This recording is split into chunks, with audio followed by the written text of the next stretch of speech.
just looking at everything. I think we have a lot of attendees, and so this webinar is kind of going a little bit further from our last month's webinar, right? With the short-term rentals, but I think this will be good and very important in the non-QM. If you look at probably 80% of the loans in non-QM are in the investment world and for the self-employed borrowers. So we're going to cover the most common of those and do a deeper dive into short-term rentals. So I'll let you kind of start us out here and great.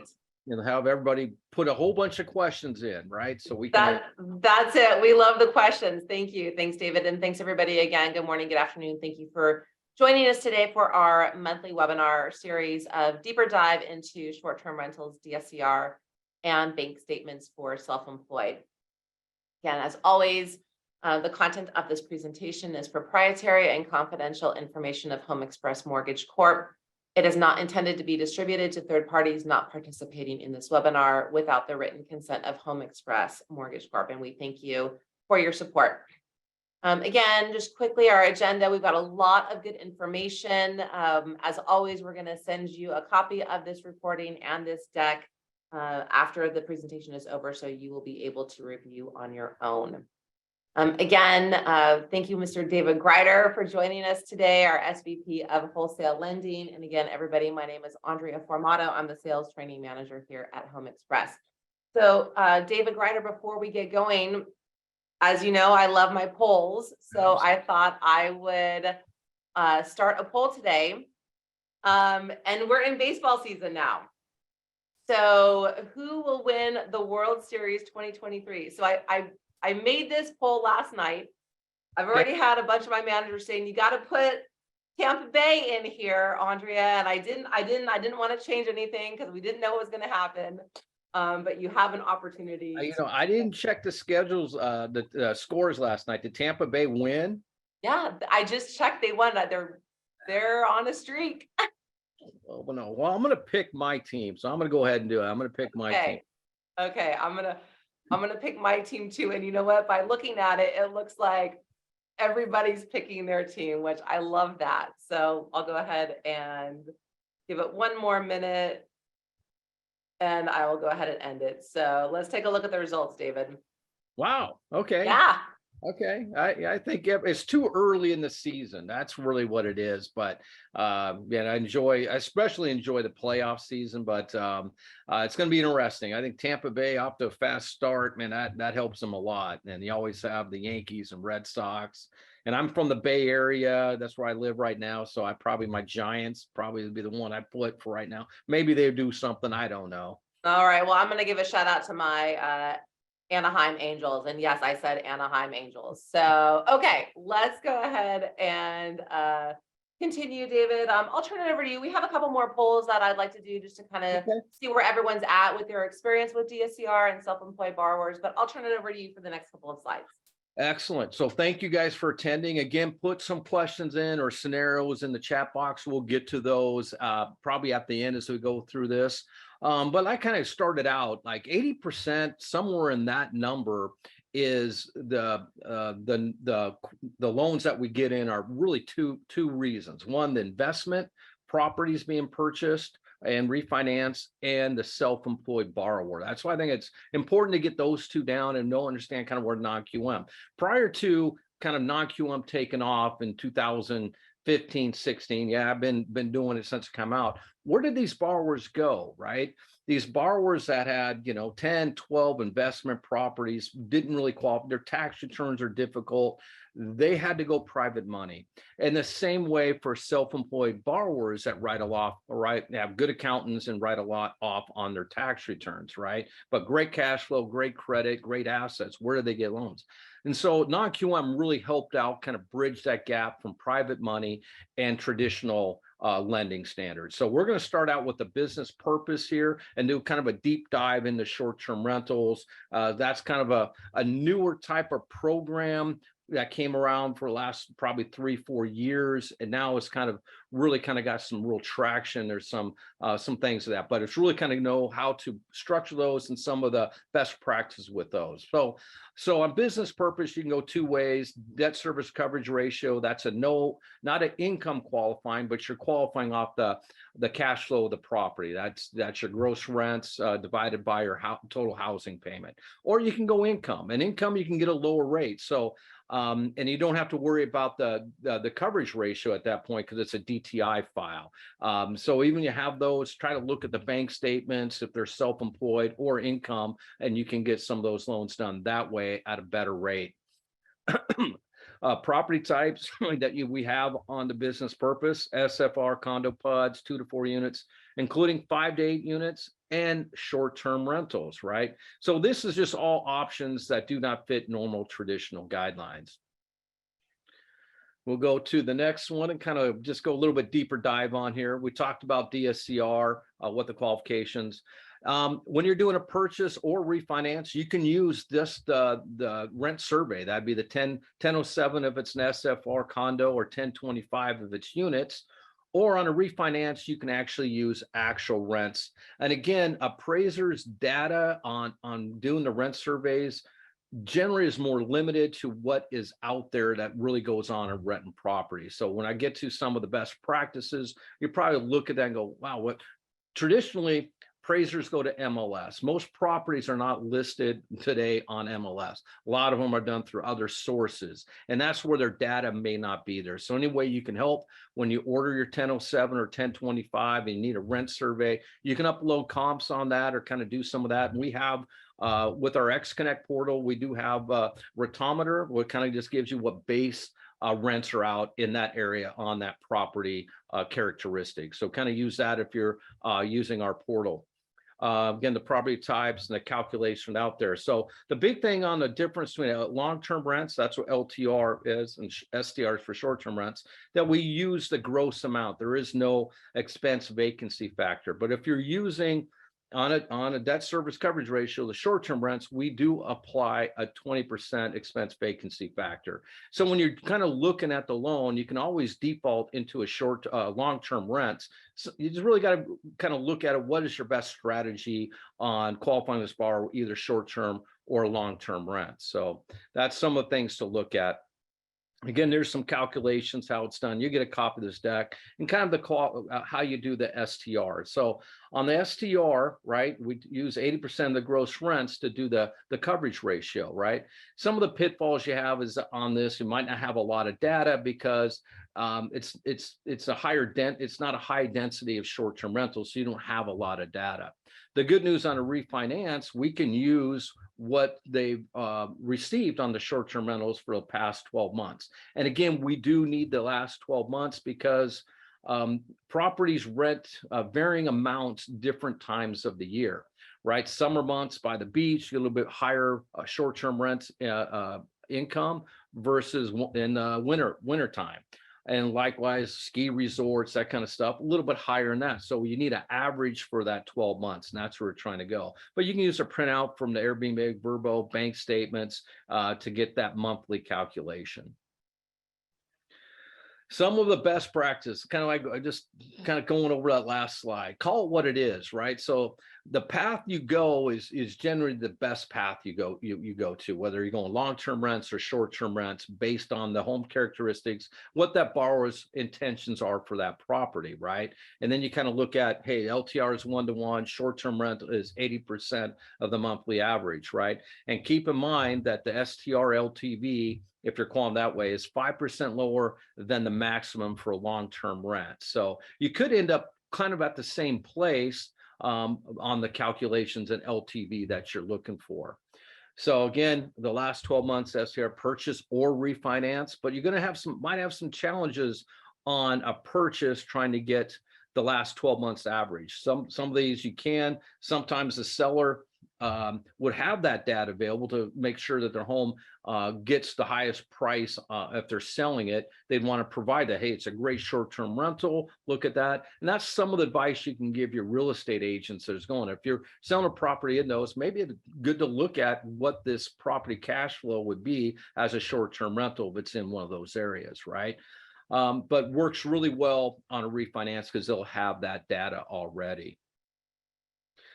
Okay, rent survey. This is some of the challenges that I've seen just looking at loans, and that is that not all AMCs, all right, and that's your appraisal, will provide short-term rental comps.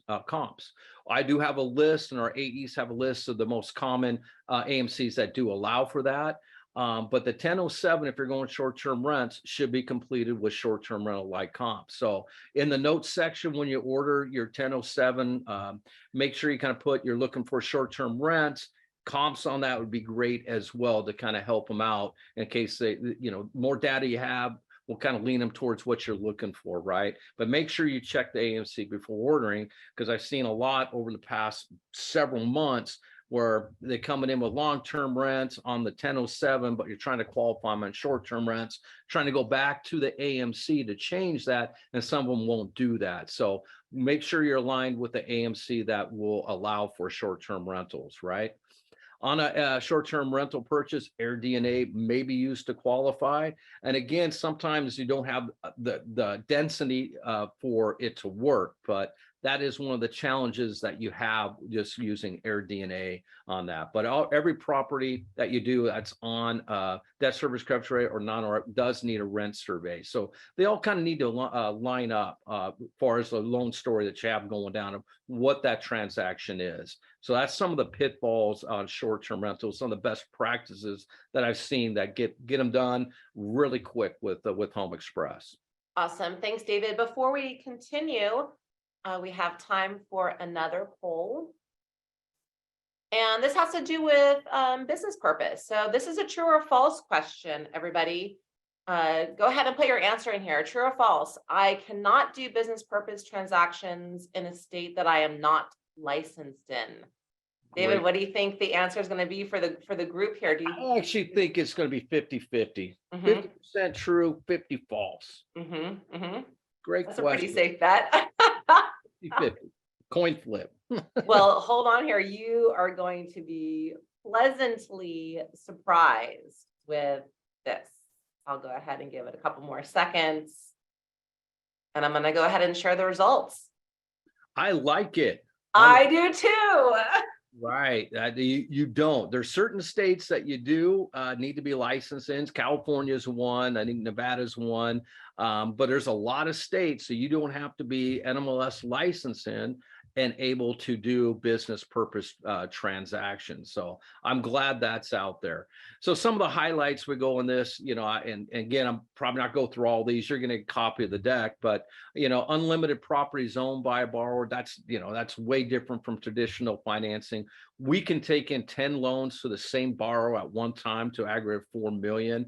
Again, these are non-TRID. We do send out kind of the terms of that. It doesn't have to be signed, but I think it's good to be upfront. Hey, this we're discussing. Here's the loan terms, goes out, so there's no surprise at closing, right? You can order appraisal ahead of time, dual comp. You can make up to 5 points, right? When you're doing business purpose, make sure you understand that if it's a cash out, it's got to be used for business purpose. The good news, if it's for consumer purpose, we do have that ability, but that would be a TRID loan and then have to go down the DTI thing of getting qualified based on DTI. But we do allow DSCRs down to 0.75 and the ability, and I've seen a lot of these. I think it's 30-40%. Most investors like the ability to vest in a business entity, whether it be LLC or whatever they have going on, and we're able to do that for those borrowers. So let's look at some of the states that you're able to lend in. So everything in the dark color black here you're not required to have an NMLS, which you can see there's a lot of states right on here that you're able to submit loans, including Alaska, right? I don't know. I'm still wanting to find that person that wants to buy a short-term rental in Nome, Alaska, right? Maybe that 2 weeks out of the year when there's a little bit of sun. It's kind of, I just see it. But no, there's that in Anchorage. I'm originally from the state of Washington, which you see is available here. And in my extended family, some real devout fishermen, and that's always they want to do. They go up to Alaska to to catch that big king salmon from the Kenai River up there. So there is some of that available in some of those states. So just to kind of highlight that. So business purpose is great. I see a lot of loans coming in here on that, and we want to close all those for you and give you the kind of the tools to be able to do that in other areas, right? Great, David. Thank you. Before we move on, we're going to shift gears here. This is our last poll. And we're going to shift gears into self-employed borrowers. So for the group, everyone on the call, what are your pain points trying to assist self-employed borrowers? Is it because they write off too much on their Schedule C? Is it because they've only been self-employed for 15 months? Or in your experience, you don't have any? That's great. Everything's been smooth sailing when you've been dealing with self-employed borrowers. So we kind of like to get the lay of the land here before we shift into the self-employed borrowers. And I know, David, we were talking before the webinar started. There's probably a lot more we could have put on here, right? Absolutely. The last one is going to be the lowest, right? I don't have any pain points with self-employed borrower. That's going to be the last one, I think, right? And so we're kind of late to do here, and I'll give you what I see out there. And I've been doing non-QM since kind of it came out, right, in 2014, when Dodd-Frank kind of put some of those rules out there. But going to be interesting. Here we go. There you go. I guess 9. No, I got a good. It's close. It was close. It was 9. I'm telling you, I'm going to tell you what my biggest pain point, and I don't know if we call it a pain point. It's that there's so many different accounting methods that these self-employed borrowers use, right? You're trying to ascertain when you're doing self-employed borrowers that don't fit the tax returns, right, for traditional financing, which typically the reason they're self-employed because they can, control their own time, be in control of those of themselves or time, their business, but also to try to limit their tax liability. But when I'm looking at it, they just normally don't go one path of like, hey, I got my business account, and you're hoping that's what they put most deposits in. But there's so many of them that use 3 or 4 different bank accounts, right? No, I put this in the personal. I use Venmo for this or PayPal. We're able to work all that through with you, but it's really kind of setting out the like, hey, tell us how your business operates. Where do you put your gross deposits, right, for your business? And that's kind of what I call as my pain point. I don't know what's a pain point. It just takes a little bit of time. But I want to give you guys some statistics here, and I try to look for things, kind of let you know how big this market is, right? And then where do you find these self-employed borrowers? Currently, and I just pulled this off the web here in the last 30 days, over 10 million self-employed individuals in the U.S. They compose 6% of the country's workforce. And here's the average salary that they actually put on their tax return, right? $86,000 a year. Then I put on here the 3 highest paying cities: San Mateo, Boston, and Green River. And the city of San Mateo, I'm very close to, because I live in San Mateo County, and I can see that, especially when you go to the next box and say, hey, what are the top industries for self-employed, right? I got retail, media, healthcare, and then technology, right? That's where some of the IT consultants are centered in Silicon Valley and up the peninsula side. And some of them I've seen do very well and only need to work 6 to 9 months out of the year on their 1099, and they can have a little bit of free time. Then they go back to work for Google, Meta, whatever the tech industry jobs that they have. And someone in that field does very well. So if you're looking at trying to source self-employed borrowers, this is some good tools for it. These are the industries that you can kind of target, be experts at. I can help you get your loans approved through other sources and traditional tax returns in that. So if you want to target some industries, that's a good way to go right there. Okay, so the challenges we kind of understand, hey, traditional want 2 years tax returns, those type of things, and then non-QM brought the solution. Remember, before non-QM came out, where were these people go with their tax returns? And I still remember to this day, probably 15, 16, I was talking to an LO at a bank that wanted to get out of the bank and go work and be a mortgage broker, independent. And I was asking him why. And he goes, here's the, I work at this bank, had this borrower applying for a home loan that he only needed $1 million, and his tax return's a little bit off, but we wouldn't do it even though he had $6.8 million in a savings account at the bank. And I'm going, it's just crazy. Had great cash flow, very successful. His tax returns didn't work and the bank wouldn't do it. And this is putting 40% down on a purchase. And this is the reality is they kind of got shut out for a while and probably got shut out during kind of the frenzy of 2021 of buying houses and that. Everybody went to kind of the easier far. So busy and you had so many applications of borrowers purchasing properties, that probably the easiest way went out. And so these individuals are probably put on the sidelines and now can get out there and pick their homes when they're available. I know inventory is down, but there is a good amount of these individuals that still would like to purchase a new home, don't mind actually paying a little bit higher rate than their traditional finance because they understand the value of limiting their tax liability. So our solutions, and I'm going to go into probably a few of these, even there's a lot of options for self-employed borrowers or different ways to look at ATR. But the most common is the bank statements, right? It's ascertain where their gross deposits are coming in from the business and then applying a expense factor to it. That's a normal for that business, right? And which we do. But we take 1099s. We have P&L only. That's our P&L Express. P&L Assist. That means a P&L with a couple months, 2-3 months. I think it's 3 months bank statements that kind of show up and say, hey, this is that. You can go up to 90 LTV on that. And then we have solutions for those self-employed borrowers that were W-2, right? And then went self-employed that are greater self-employed a year, but less than 2 years, right? Same line of work, managerial, supervisor in nature that do that. We have options for you. And that's a program that's utilized by a lot of our broker base, right? But most of them are going to go the 12-month business bank statements for qualifications. Pretty easy. We have the technology. You don't have to go and analyze them yourself. Just provide that to our highly trained account executives, and we can upload those through our XConnect portal and give you an answer within 24 hours of income that we can use to qualify that borrower.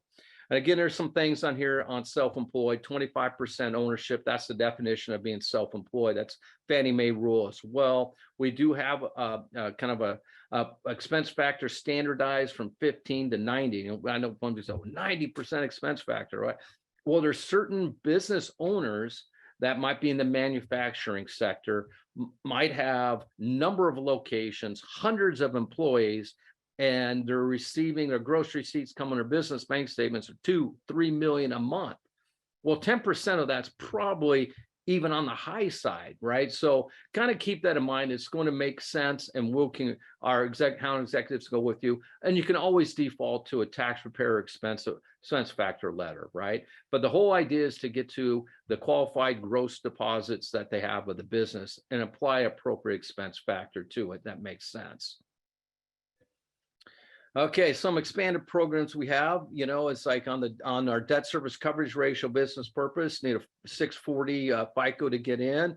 We do 80% LTV on purchases, even on some refinances we do as well with appropriate credit scores, and that's for long-term rents. You're capped at 75 LTV on short-term rentals, and we allow less than 1 DSCR.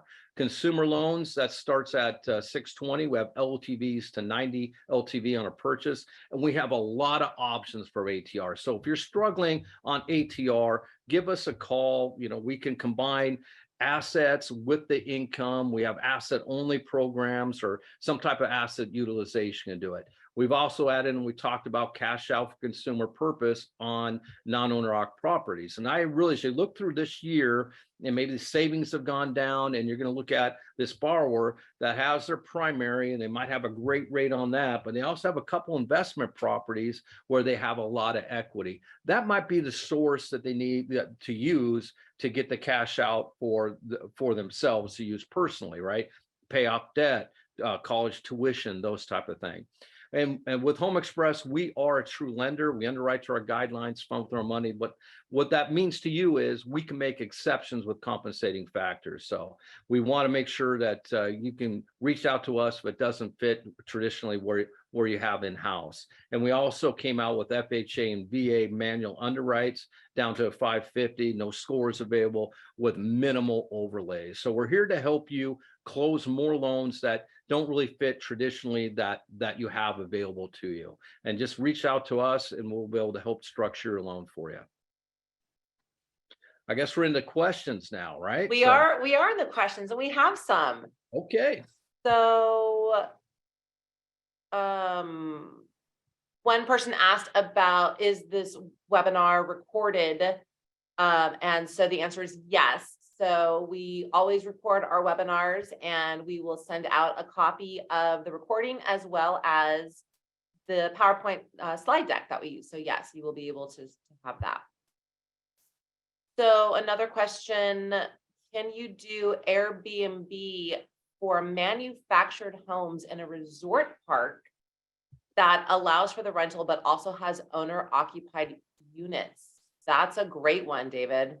Yeah, the only obstacle would be maybe the property type. You know, if that was a regular stick built rate, the manufactured we don't do those on non-QM presently, right? So that would not work because the manufacturer, if it was SFR and they got primaries around it, we could look at that, but the manufacturer would take it out. Great, thank you. So a couple of questions that are kind of general non-QM questions, David, that have to do with the ability to repay, right? So there's some thoughts out there that we don't have to show ATR on non-QM, but can you speak to it depends why we do? Yeah. Okay, if it's a consumer purpose loan, you have to have some form of ability to repay. Now, there is some companies out there called CFDI that have a little bit different rulings because of the nature of their bank charter, that they can be exempt from what typical ATR is. A little bit higher rate, lower LTV, but the government has allowed some of that to be allowed on certain lenders that hold a certain charter called the CFDI. But traditionally, non-QM is about, if it's a consumer purpose loan, it's about ability to repay, and it's set by the lender. That's we're our own lender. We set kind of the rules of the ability to repay as far as the DTI, but you have to make sense, and you're going to be audited by the CFPB that you make sense and you're following the same type of rules, whether it be income or assets. So income and assets are you can use it both individually or collectively together to pass ATR. Now, the business purpose, right? Those are non-TRID and don't fall under the same rules as ability to repay, but there is some sense of ability to repay because you want to make sure the loan repays you, right? That's why you have the cash flow of the property. You're more looking at the property, the credit of that particular borrower, and the bill and the cash flow of the property. And that's kind of your qualifications. And the LTVs are not going to 90, they're at 80 for a better score, better credit individual. And historically, because we've been doing this a while, they pay, and they pay very well. Really great performing asset. Great, thanks, David. We have a question about, do we allow DSCR for first-time investors? We would have to look at that as an exception. Typically, first-time investors is yes, as long as they own a primary. And so there is ways we can help them out, right? But, I always caution this, does a deal make sense, right? That's where tell us the story, a deal makes sense is great. So if you own your primary, right, because you want to look at is why would somebody buy an investment property doesn't kind of own their own primary or are in that business? But yes, as long as they own their primary, we can help out that borrower get into their first time investment. Thank you. Do we provide LOC for real estate investors? Line of credit, that's what we're talking about. We do not have a line of credit available, right? We're more we lend as is, and they're all kind of the reason why they're 30 or fixed, there's really no price difference, right? But they're all just regular mortgage loans. There's not like a line of credit that we have available for investors. Great, thank you, David. Going back to using short-term rents, if the short-term rents are higher than the 1007, can we still use them? Yeah, good question. Are we using actual? So this is like, I'm looking at a refinance, right? And I just give this for example. I got the 12 months here, right? So you can document the actual, right? And that calculation looks better than the short-term rents put on the appraisal, right? On the 1007. Yes, because we can document that this is where it's receiving, right? Because appraiser is going to give you an average or what that appraiser comes up with. As long as we can document actual, we would use the actual. Awesome, thank you. And I believe that's it. So right. I'll let you kind of talk about the next month's webinar and then I'll wrap it up. Yeah, we try to pick out topics. So if there's one thing you can do, if you can let your account executive or me know what you guys would need, I would love to do what you would like, the topic on it, right? So we kind of choose this on what I see out there in the marketplace. And I do see some obstacles on short-term rentals and, in the main products we have, right, for investors and for the self-employed borrowers, but there's other ones, right? It could be on life events, right? If I look at reasons to go non-QM, it's life events, a mortgage delinquency, or some of those that might kick it out of your traditional financing. There's a lot, but we'd love to hear from you and what topics you would like. So if you could shoot me an email or let someone at Home Express know, we'd love to put that on next month's webinar. Excellent. I think we got another one coming up, right? Next week. So I don't know if you can share about that. We do have another webinar coming up, and it is geared towards processors. So we're going to have our director of retail walkthrough do sort of like a deep dive into our XConnect broker portal. So if this is something that you think you would be interested in, please reach out to us, reach out to marketing, go check our LinkedIn page, because we are looking forward to doing that deep dive with everybody next Tuesday. So more information on that online. Awesome. Okay, great. Well, just to wrap it up, if you are interested in becoming an approved broker, if you are not currently an approved broker with us, it's very easy to do. If you have a loan scenario that you want to get some insight into, you can go to our website, www.homexmortgage.com, go to the broker access tab, and you can submit your question and you can apply online. It's very simple to become an approved broker. And you will get a notification within 24 to 48 hours on your approval status. So please go ahead and take a look at that if you're not already approved. And once again, Mr. Greider, thank you for putting your contact information on here.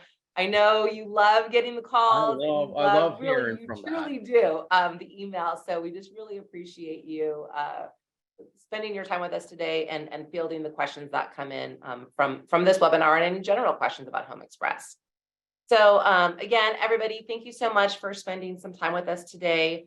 As I said, we will send out a recording of this webinar as well as a PowerPoint deck probably tomorrow, I believe. So be on the lookout for that. But if you have any questions, don't hesitate to reach out to us. But thanks, everybody. Have a great week. Have a great month, and we'll see you next month. Thank you. Take care, everyone. Bye-bye.